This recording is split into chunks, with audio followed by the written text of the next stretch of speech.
The Health Secretary Matt Hancock has spoken of the pain and suffering of victims of the contaminated blood scandal, saying the government will pay compensation if that is what is recommended. He was facing questions at a public inquiry into what's been called the worst NHS treatment disaster. Around 3,000 people died after being given blood products containing HIV and hepatitis C in the 1970s and the 1980s. Here's our health editor, Hugh Pym. I've now faced the fact that I will never see him again on this earth.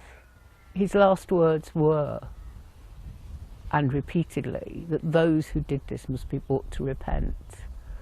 Sue remembers her husband Steve as she visits his grave in Devon. He was a haemophiliac who was treated by the NHS with contaminated blood products in the 1970s and 80s. He developed hepatitis C, a debilitating illness. It meant they couldn't have children.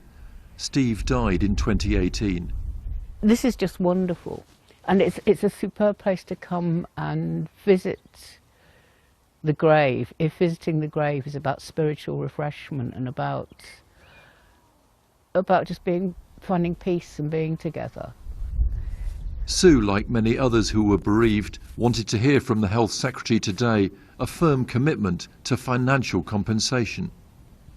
I'm hoping that he's going to actually apologise, to admit that there is now enough evidence for them to stop denying that proper compensation should be paid, and not as a financial gesture, but as a gesture of contrition.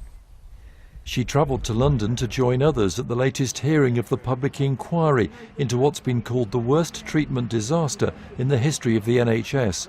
Tens of thousands were infected by blood products carrying HIV and hepatitis C. The whole truth. And nothing about... Matt Hancock said he understood what families had endured. I acknowledge the pain and the suffering, not only of the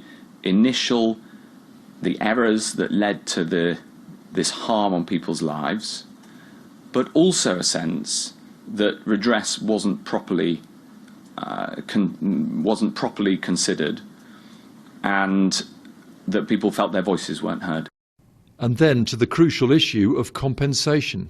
I respect the process of the inquiry, and I will respect its recommendations, and should the inquiry's recommendations point to compensation, then of course we will pay compensation. For Sue that was significant, but she has reservations. It's a huge move.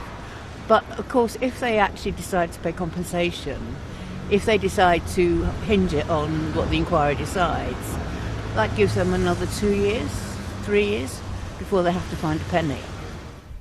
The inquiry will last for at least another year, so the long wait for official recognition of their losses will continue for a while yet. Hugh Pym, BBC News.